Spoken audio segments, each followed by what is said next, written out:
Hi friends, welcome to our channel Vineetha kitchen and vlogs. ఈరోజు వీడియోలో మీకు మామిడికాయ కొబ్బరి పచ్చడి ఎలా తయారు చేసుకోవాలో చూయించబోతున్నాను. వేడివేడి అన్నంలో ఈ పచ్చడి వేసుకొని నెయ్యి వేసుకొని తింటే చాలా టేస్టీగా ఉంటుంది.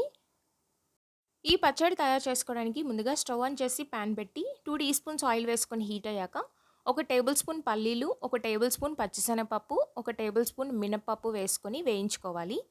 ఇవి కొద్దిగా దోరగా వేగిన తర్వాత ఇందులో 1 టీ స్పూన్ ధనియాలు వేసుకోవాలి. ఇందులోనే కారానికి తగినట్టు 3 పచ్చిమిర్చి, 7 ఎండుమిర్చి వేసి 2 నిమిషాలు లో ఫ్లేమ్‌లో వేయించుకోవాలి. ఎండుమిర్చి కొద్దిగా కలర్ చేంజ్ అయితే సరిపోతుంది. మీరు తినే కారంని బట్టి ఎండుమిర్చి, పచ్చిమిర్చి అడ్జస్ట్ చేసి వేసుకోండి. ఎండుమిర్చి వేగగానే స్టవ్ ఆఫ్ చేసేసుకొని ఇందులో 1 టీ స్పూన్ జీలకర్ర వేసుకొని కలుపుకోవాలి.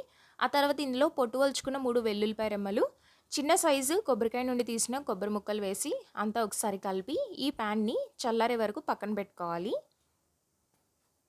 ఇవి చల్లారేలోపు మీడియం సైజు ఒక మామిడికాయ తీసుకొని దానిపైన తోలు తీసేసి ముక్కలుగా కట్ చేసి పెట్టుకోవాలి. అవి ఒక కప్పు తీసుకోవాలి. ఈ ముక్కలు పుల్లగా ఉంటేనే మనకి పచ్చడి టేస్ట్ అనేది బావుంటుంది. పెద్ద మిక్సీ జార్ తీసుకొని ఇవన్నీ అందులో వేసుకొని రుచికి సరిపడా ఉప్పు కూడా వేసి 2 టేబుల్ స్పూన్లు గోరువెచ్చని నీళ్లు కూడా వేసి మెత్తగా పచ్చడిని గ్రైండ్ చేసుకోవాలి. ఈ విధంగా గ్రైండ్ చేసి పక్కన పెట్టేసుకొని ఈ పచ్చడికి తాలింపు వేసుకోవాలి. తాలింపు వేసుకోవడానికి స్టవ్ ఆన్ చేసి పాన్ పెట్టుకొని 1 టేబుల్ స్పూన్ ఆయిల్ వేసుకొని హీట్ అయ్యాక హాఫ్ టీ స్పూన్ ఇంగువ, పావు టీ స్పూన్ పసుపు, హాఫ్ టీ స్పూన్ ఆవాలు, కొద్దిగా శనగపప్పు, మినపప్పు వేసి వేయించుకోవాలి. ఇవి వేగుతున్నప్పుడే ఇందులోకి ఎండుమిర్చి కూడా వేసుకొని వేయించిన తర్వాత చివరిగా కరివేపాకు వేసుకొని వేయించి ఈ తాలింపుని పచ్చడిలో వేసి కలుపుకోవాలి. పచ్చడి గ్రైండ్ చేసేటప్పుడే ఉప్పు, కారం అడ్జస్ట్ చేసుకోండి. ఉప్పు, కారం సరిగ్గా ఉంటే మనకి ప్లెయిన్ రైస్‌లోకి తినేటప్పుడు టేస్ట్ చాలా బావుంటుంది.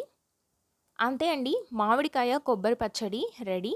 వేడి వేడి అన్నంలో ఈ పచ్చడి వేసుకొని కొద్దిగా నెయ్యి వేసుకొని తింటే టేస్ట్ చాలా బావుంటుంది. రైస్‌లోకే కాకుండా ఇడ్లీ, దోసల్లో కూడా ఈ చట్నీ చాలా బావుంటుంది. మీరు కూడా ఒకసారి తప్పకుండా ట్రై చేయండి. Thanks for watching.